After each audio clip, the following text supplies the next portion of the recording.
Olá, seja bem-vindo ao Carreira Fashion. Este vídeo traz 7 dicas para entrevistas de emprego para você.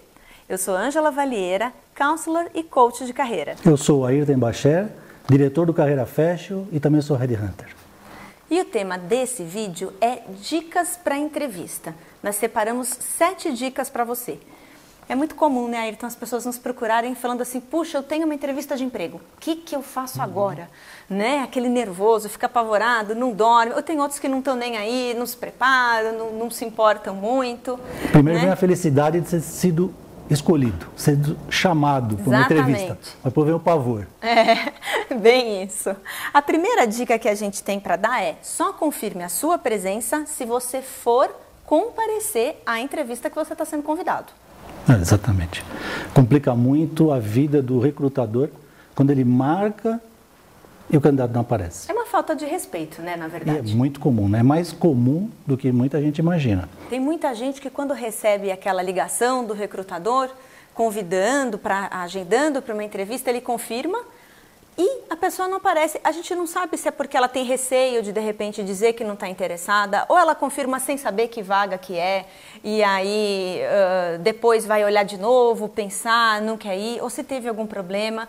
A pessoa precisa, no mínimo, justificar. Liga antes, fala que teve imprevisto, aconteceu alguma coisa, pede para reagendar, ou envia um e-mail, então, informando que, desculpe, mas não vou comparecer, ou um e-mail depois, então, tive um imprevisto, meu carro quebrou, aconteceu alguma coisa, eu não fui. Mas precisa ser comunicado. É uma pena que a gente não pode falar exatamente para essa pessoa que não comparece, né? Porque a gente comenta entre a gente, mas não consegue dar essa dica para aquele que não compareceu, né? Falar, não faz mais isso, porque realmente pega muito mal.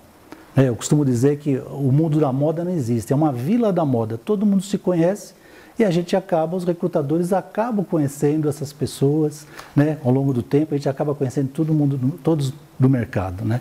Então é muito desagradável mesmo. Exatamente, eu acho que talvez aí que fica a dica para esse que não comparece. Às vezes o candidato não sabe, mas as empresas mantêm uma listinha negra. Elas anotam o nome das pessoas que foram convidadas e essas pessoas não compareceram. E elas não vão mais chamar essa pessoa.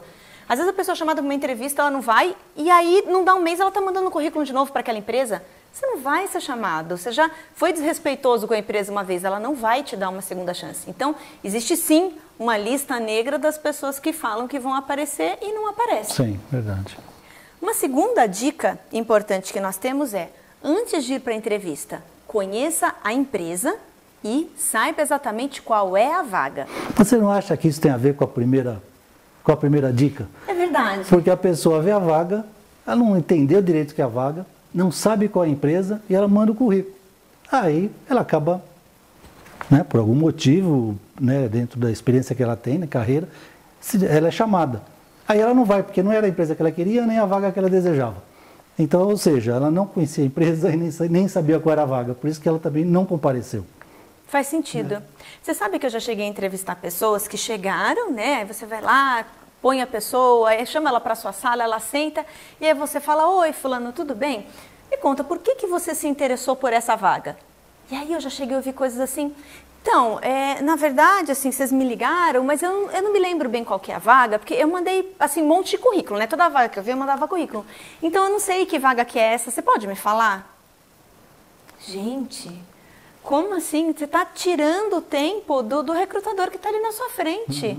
Então, pergunta pelo telefone, desculpa, você pode me passar mais informações? Que vaga que é essa? Mas como você vai confirmar uma coisa que você não sabe? Verdade. Né? Agora, legal, sei que vaga que é, sei que empresa que é, confirmei que eu vou comparecer e eu vou lá. Como você acha que a pessoa deve se preparar em termos de conhecer a empresa e conhecer a vaga? O que ela precisa ter para poder se sair bem nesse sentido? Se ela entender a vaga, ela vai entender quais são as habilidades, as competências que a empresa está querendo. Né?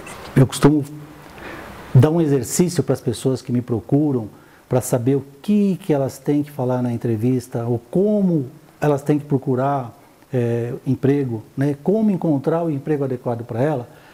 Eu sempre falo assim, você pode pegar um site de empregos, né? O próprio Carreira Fashion, é possível se fazer isso, relaciona as vagas que são vagas do teu interesse. E relaciona, as pessoas às vezes não fazem isso, mas relaciona os candidatos que você encontra no site para aquela vaga. Que seriam os seus possíveis concorrentes. Exatamente. Perfeito. Aí para você ver o que te falta ou o que é fácil perceber nessa pesquisa, quem está acima de você, quem é superior a você, né? Então você pode buscar se aprimorar, né, para você poder concorrer de igual para igual. Então quando você está se preparando para uma entrevista, você tem que saber o que a vaga está pedindo, para você ver se você está adequado para aquela vaga. Caso você tenha alguns diferenciais, você tem que ressaltar isso. Alguns pontos que você acha negativo, né? Às vezes é uma vaga que a pessoa precisa ser formada em moda, mas você é arquiteto. Mas de repente você pode usar essa formação como diferencial positivo, depende de como você vai se posicionar.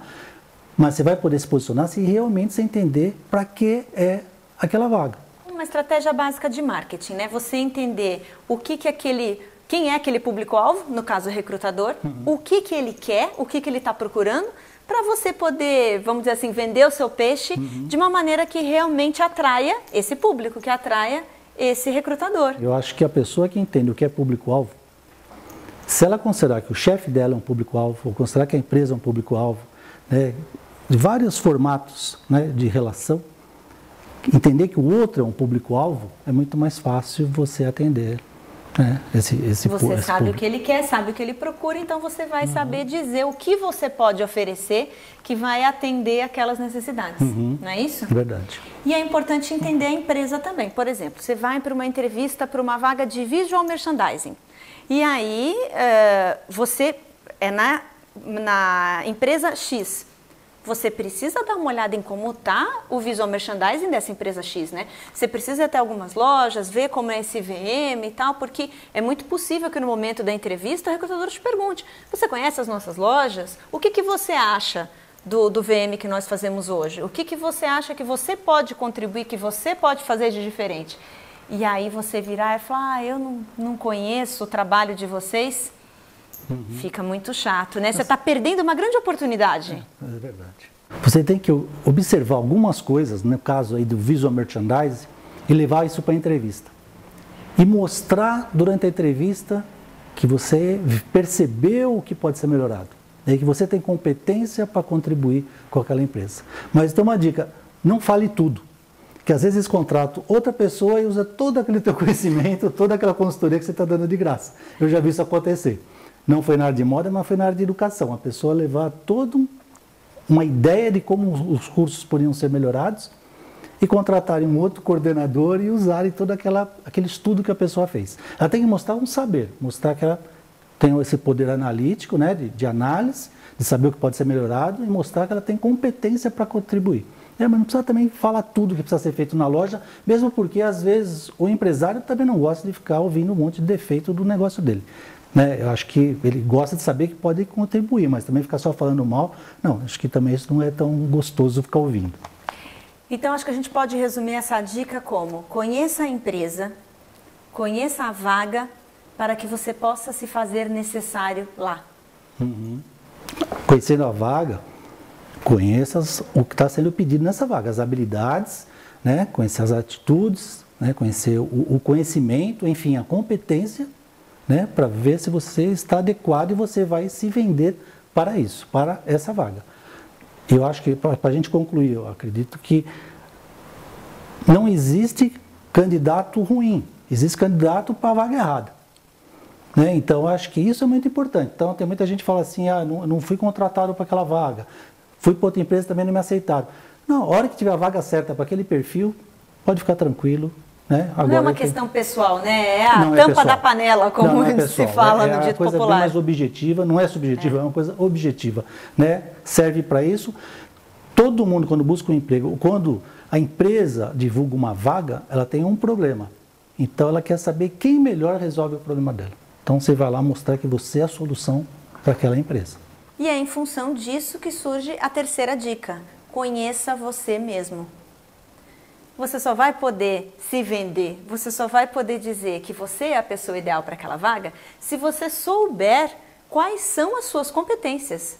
Se você souber dizer quais são os seus conhecimentos e que nível de conhecimento você tem, quais são as suas experiências, as suas habilidades e como são as suas atitudes, qual é o seu perfil. Se você não tiver um autoconhecimento bom, como que você vai conseguir vender esse peixe, né? Não adianta você conhecer o público-alvo se você não conhece o produto que está sendo oferecido para esse público-alvo. Então, um trabalho de autoconhecimento e colocar no papel quem você realmente é, o que você sabe e o que você é capaz de fazer é fundamental. Mentir é o pior caminho numa entrevista. Usar essas respostas prontas, eu encontrei num buscador da internet 100 respostas prontas que se eu der vai dar certo, eu vou ser contratado. Isso não existe. O recrutador vai ver que você não está sendo verdadeiro, que você está tentando ser quem você não é. Mesmo se ele não perceber que naquele momento que não é verdadeiro, que o candidato não está sendo verdadeiro, isso vai aparecer a posteriori quando ele for contratado. Ele vai se sentir mal. Eu costumo sempre dizer,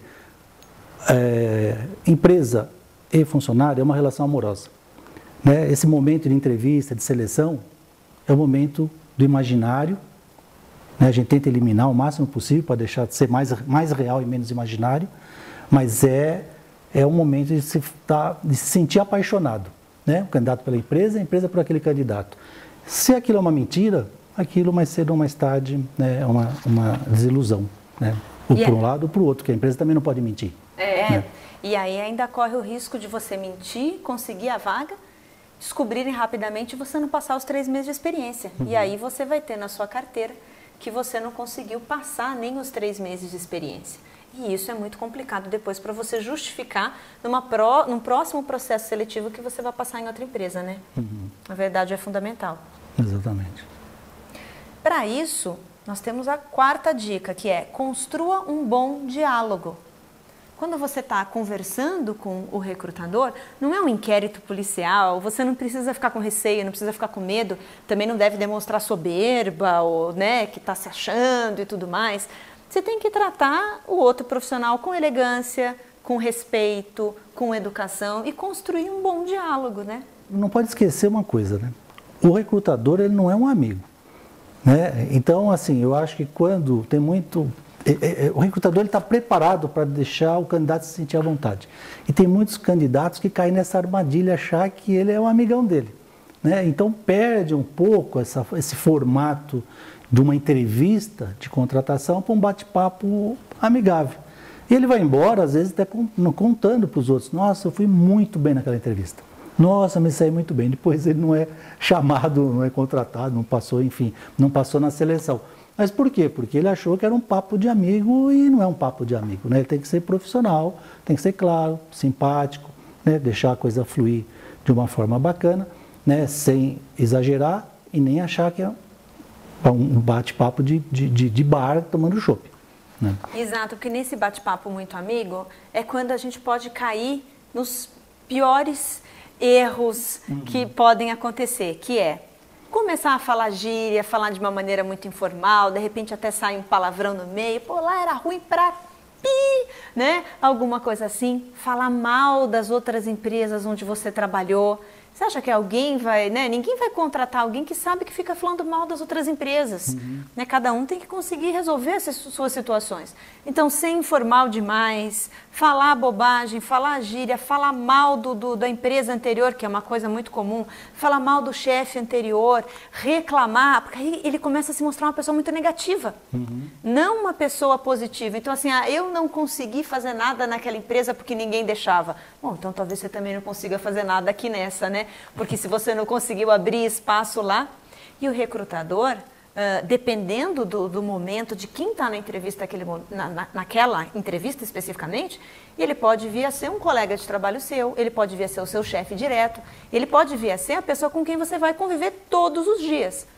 Talvez ele seja alguém do RH que você só vai ver de vez em quando, mas tem entrevistas que já vai ser com a pessoa que você vai lidar diretamente. Então você já precisa, naquele momento, estabelecer um diálogo de cordialidade com essa pessoa, né? Não, sem dúvida. Eu acho também que nunca se deve contratar alguém numa primeira entrevista. Porque numa segunda entrevista aquela pessoa pode estar diferente, até diferente a favor dela, ou de repente ela fazer uma segunda entrevista péssima, mas tem que ter um segundo momento, se possível até um terceiro momento, para você vê-la, né, encontrá-la num outro momento, num outro dia, para de repente poder sentir melhor aquela pessoa. Né? Tem um ditado que fala, você pode enganar pouca gente, muito tempo.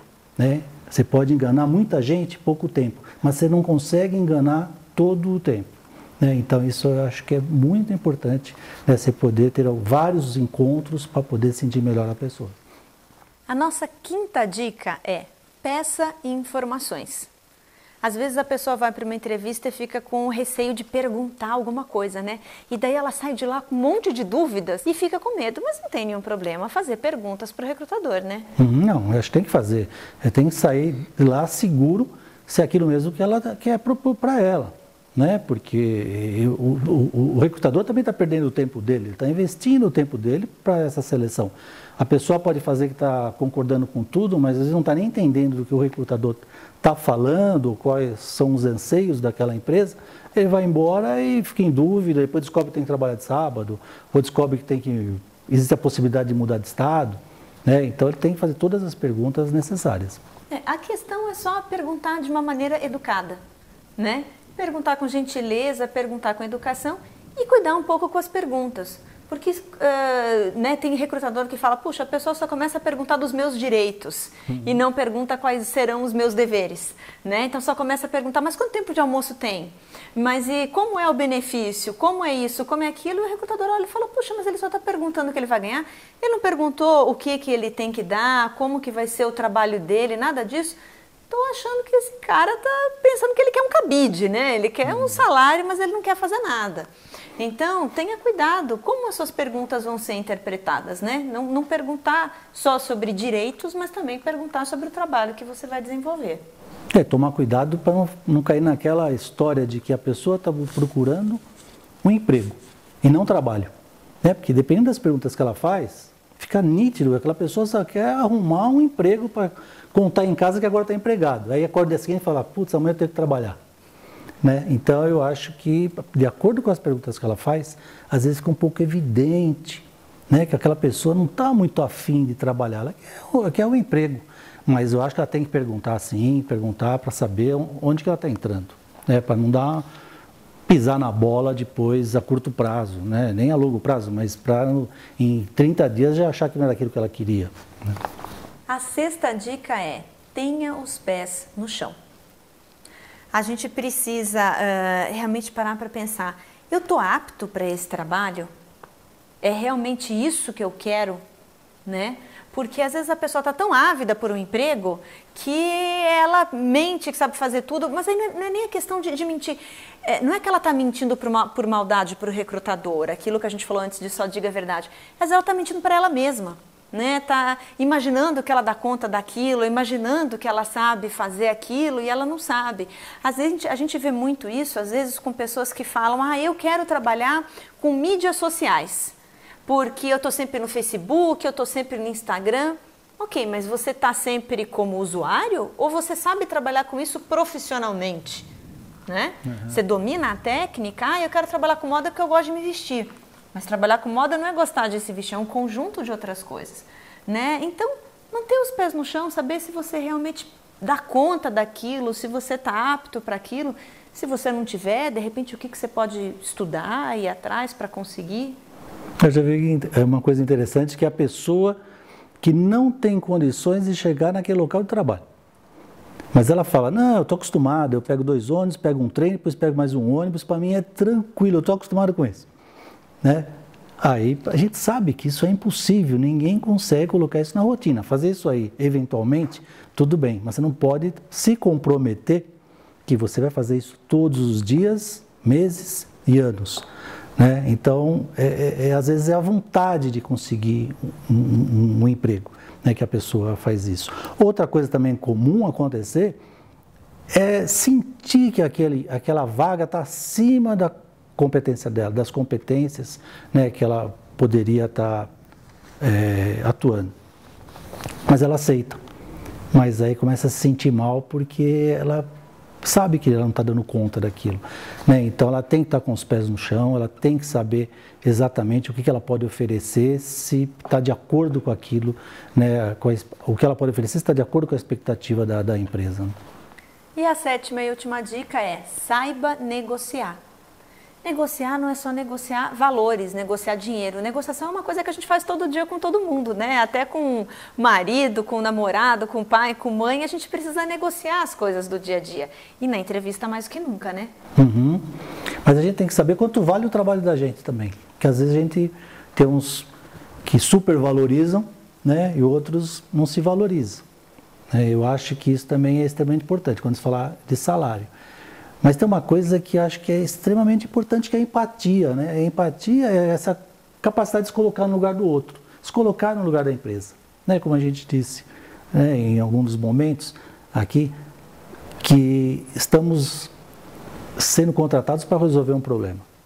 Agora, quanto será que estão dispostos a pagar para a solução desse problema? Porque às vezes o problema é um problema pequeno, é carregar a caixa, tirar a caixa da frente da empresa e botar no fundo da fábrica. Isso é um problema, alguém tem que carregar. Existem problemas mais complexos, né? E quanto menos gente souber fazer aquilo que a gente faz, maior é o nosso valor, né? Então, quando a gente pensar em negociação, a gente tem que entender esse mecanismo, né? Para a gente poder saber também onde a gente pode chegar. De repente, a gente também aceita ser contratado por um pouco abaixo daquilo que a gente acha que merece, mas sabe que a médio prazo a gente vai poder mostrar e a gente subir dentro daquela empresa.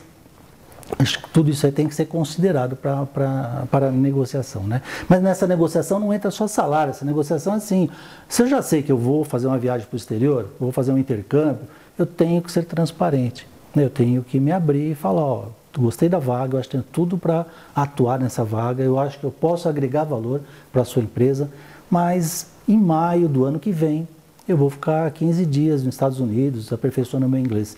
Eu já comprei essa passagem, ou eu ganhei de presente, ou enfim, isso já está planejado. Tudo bem para vocês?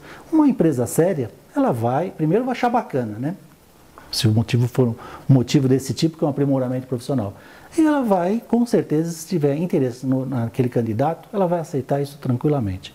Exato, você pode no momento da entrevista já negociar data de início, horário, essas coisas, porque a viagem de repente pode ser daqui muito tempo, mas às vezes é na semana seguinte, já é um compromisso, alguma coisa que você tem e eles queriam que começasse de imediato. Agora, é importante quando faz uma negociação dessas, realmente negociar, ou seja, não apenas colocar, olha, tem uma situação que eu tenho uma viagem, ponto. Não, você já tem que vir com uma alternativa. Não comece já dando um problema sem dar soluções de alternativa. Olha, eu tenho uma viagem dia tal, mas eu me proponho a fazer isso, isso e isso, né?